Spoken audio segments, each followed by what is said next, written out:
Want to master seller negotiation? Keep listening for more. So one of the things that I do whenever I'm flipping properties or wholesaling properties is I make sure that I utilize certain techniques in order to make the best of my potential sale. And so one of those things that I do, the first thing that I do is I actually listen to the investor and show empathy to the investor. Not as a fake way, but in a genuinely empathetic way. And so most of the time, sellers want to actually pour their hearts out with the frustrations that they're currently having with their property. And you want to make sure that you are mindful of that, because they may be in a situation where they are actually facing pre-foreclosure, bankruptcy, a loss due to a family member, or etc. So you want to be empathetic, and you want to kind of basically establish a rapport with that potential seller so that they can feel comfortable not only with you, but whenever they decide to make a potential sale with you. And so building rapport is going to be one of the most important things with actually dealing with a potential seller. The next thing is to let the seller actually name their price that they're interested in first.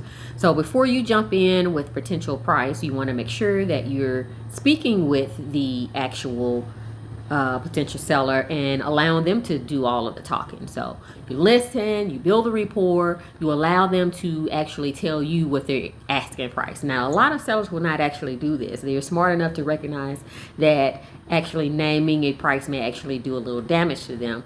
I wouldn't even count it as damage, but a potential opportunity to make more. So allow them to actually list their actual sale price first. The next thing is going to be the power of silence. So a lot of times whenever a person is speaking and they tell you what they actually want, utilize that power of silence, because silence can actually be deafening, so to speak. It makes them a little bit nervous. It allows them to think that maybe possibly what they're requesting is a little bit too much. So allow that silence to actually have a little bit of power and work in your favor for you. The next thing that you want to do is point out the property's weaknesses. So in order to point out the property's weaknesses, of course, you want to find out what those property's weaknesses are, whether they've told you what it is or whether you've seen it for yourself. Of course, this is not just so that you can use it as a talking point, but you also want to understand what the property's weaknesses are anyway, because you want to make sure that you're making a accurate as possible offer to the seller. So you may point out that the carpet needs to be updating. You may also signify that the market trends may be in a downward spiral, or you may even suggest that the market is experiencing higher interest rates. All of these factors can actually attribute to or actually contribute to possibly being able to do a better negotiation with your potential seller.